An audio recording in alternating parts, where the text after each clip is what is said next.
thank you for that introduction, and thank you all for being here. Thanks to Freedom's Frontier and the many numerous organizations who are sponsoring the symposium. I'm going to pick up a little bit with what Ty Edwards and last night Quindaro Taylor were talking about, the motivations of the Free State settlers, and thankfully Chris Childers has done the work of covering popular sovereignty in the kind of political angle, because I'm going to talk more about economics and Quindaro as a town speculation, an economic speculation.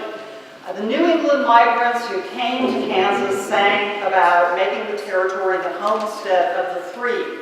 And abolitionist poet John Greenleaf Whittier held up free staters such as Charles Robinson here, who we've already talked about and seen, as noble abolitionists working in the anti-slavery cause. And the line from Whittier's poem is that the Free Staters, like Robinson, were not like other Northerners, that most Northerners give 6 days to mammon and 1 day to cant. On Sunday they go to church and pretend to have moral principles. Most of the time they think about mammon, money. But Robinson and other Free State settlers were not, in fact, immune to the lure of making money.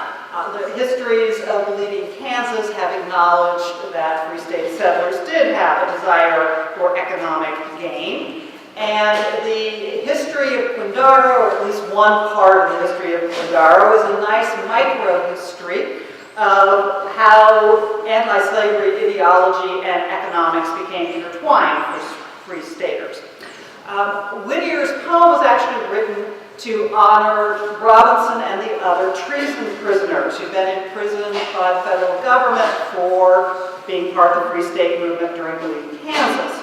Robinson is a doctor from Massachusetts who came to Kansas territory as the agent of the New England Immigrant Aid Company, but he was also very much involved in town founding and land speculation, as well as being a leader of the Free State cause. By the end of the summer of 1856, Robinson has been released from prison, and he approaches another Free State settler, or advocate, Abelard Guthrie, because Robinson is interested in lands that Guthrie has access to because they belong to the Wyandotte tribe, and Guthrie's wife, Nancy Quindaro Guthrie, is a Wyandotte. And Quindaro means, so we are told, bundle of sticks, which the Free Staters thought was a nice metaphor for the need to stick together in the face of pro-slavery hostility. And Robinson, Guthrie, some others, many of them affiliated with the Free State cause, formed the land company that was talked about earlier at the end of 1856. And each member of the land company got 10% of the lots that they were going to be forming, and remaining shares were to be divided between them. And here's the map that we've already seen. They were going to sell shares at $150 a piece and on the market. The town was thus founded as a money-making speculation, which is very common for any frontier. I'm sure Professor Taylor could have told us that last night. Robinson picked Quindaro's location as the most suitable along the Missouri River between Kansas City and Leavenworth for a port. And I want to point out how elaborate, here's Nancy Quindaro Guthrie up there, but the elaborate nature of the map that goes out immediately after they form the town. And they plan a cemetery, the streets, a park, churches, schools, a court square, and an Athenaeum. So this is a detailed map which shows 20 blocks going one way and more 10 streets, I think, down to the river. So this is very elaborate, and these kind of maps were very common for these town-founding speculations. But this, although this is a very common kind of frontier phenomenon, it does match the rhetoric of the Free State movement, which talked about planting New England's common schools on distant prairie swells, filling the Sabbaths of the wild with the music of her bells, and school bells and church bells.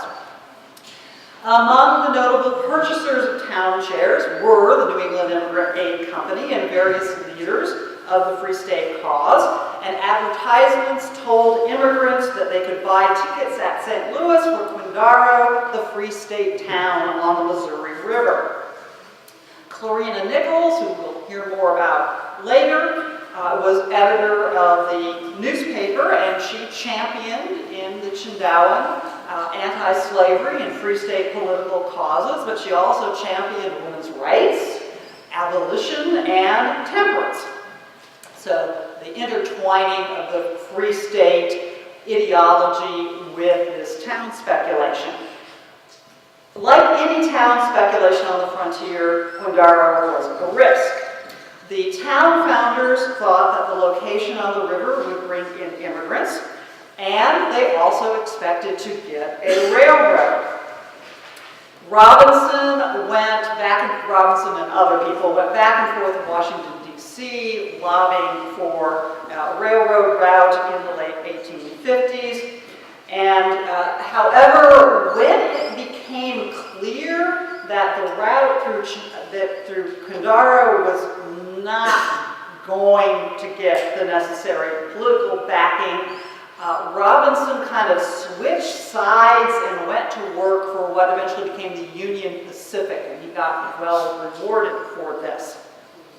So not getting the railroad, and this again is common with town speculations. You have to be on the transportation routes, and in this period, railroads. Rivers are one thing, but railroads are another. So not getting the railroad was bad for Quindaro. And as the economic fortunes did not go well, relations between the investors and the town company and all people involved, Free Staters, became increasingly nasty. Samuel Pomeroy had said at the beginning of Quindaro that the hawks about Quindaro had thought they caught a pretty bird when Thaddeus Hyatt invested. And he was writing to Hyatt saying, they intend to pluck you, so you think you're investing in this, but they are out to make some money off of the Robinson and the rest of the town company. Eli Thayer, the founder of the New England Immigrant Aid Company, became angry because he thought that Charles Robinson was working for Quindaro and not looking after the interests of the New England Aid Company. And Robinson retaliated by saying that the New England Aid Company was favoring too much another of their agents over himself. And Abelard Guthrie got mad at Robinson, got very mad. This was a very bitter dispute. Guthrie was angry with Robinson and S.N. Simpson, another Free Stater, for all kinds of unethical practices. Guthrie said that Simpson in particular was selling lots that he didn't have title to. He was putting lots that Simpson had bought for other investors in Simpson's name, and that Simpson was carrying away funds belonging to the Quindaro Company to a large amount, otherwise known as embezzlement, from the town company. And Guthrie said, if anyone deserves to be in the penitentiary, it's S.N. Simpson. And this carried over to a very bitter dispute between Guthrie and Robinson. Guthrie said Robinson used up the whole of the company's money, amounting to $100,000. A few thousand of this large amount were lavishly expended upon works. The grading of Kansas Avenue appears in their correspondence all the time, and there are accusations that Robinson and others wasted a lot of money on this project, and in this case, Guthrie says Robinson pocketed some money. A large amount was lavishly expended upon works, building Kansas Avenue, so badly constructed as to be worthless, and in other transactions never authorized nor dreamed of by the company. And Guthrie blames Robinson for the eventual failure of Quindaro, although Guthrie lost an arbitration proceeding with Robinson about this. But Guthrie says that's because Robinson and Robinson's buddies all lied in the proceedings. For a time, there did seem to be hope that Quindaro would be a success. Eastern investors were buying town lots, streets were being graded, although Kansas Avenue is another matter. Improvements were being made, brick houses and buildings were going up. In Professor Taylor's talk last night, I noted the elaborate brick mansion of the Potato King, because the urban historians say brick meant lasting, brick meant solid and around to stay, so they always made a big deal about when you had a brick building. At its height, Quindaro had about 600 people with a 45-room hotel, stores, a newspaper, Quindaro and a sawmill, lumberyard, and churches. Clarina Nichols was a booster as well as a women's rights advocate, temperance advocate, and abolitionist, and she would write in the newspaper, "Mort, Jenny, Mort, more Mort," meaning mortar for these buildings that were going up. And she said, "This is the frequent call of the masons as they add stone to stone and carry the walls higher and higher. Reader, we have watched the progress of these masons day after day as if they were building a tower by which we might scale heaven." This town is building up. The founding of Quindaro did, as Chris Childers talked about, coincide with the turbulent politics of the era. However, the Summer Bleeding Kansas, 1856, is pretty much over with. And even with the Lecompton controversy going on, Quindaro is a little bit on the outskirts of that. Robinson actually reports in fall of 1857, "Political matters are comparatively quiet and I have less anxiety than usual." This is a man who had been in prison, so he is not feeling too worried. There was, of course, considerable debate, but in the elections that occur in Quindaro about the Lecompton matter, the reports are things are quiet in the town. They're not being beset by pro-slavery men as they have been in the past. The real blow to Quindaro is the Panic of 1857. By spring of 1857, one investor said that and here's an image of the panic, that the speculating fever was beginning to subside. That it was getting rather dull here, meaning they couldn't sell town lots as they had been. But they were hopeful in Quindaro that all those people out of work in the East that they were hearing about would just come to Kansas. And so the speculation would continue, not apparently wanting to realize that those people in the East didn't have the money to get out to Kansas. Eventually, it became clear, and the reports began to come back to the Eastern investors, that their agents in Quindaro cannot sell shares in the town company or lots in Quindaro at any price. Although these agents keep saying, this is as good, and I think a better point than any other in the territory to start a business. But they were wrong. It did not get better. The town company ran out of money. The Quindaro ceased publishing.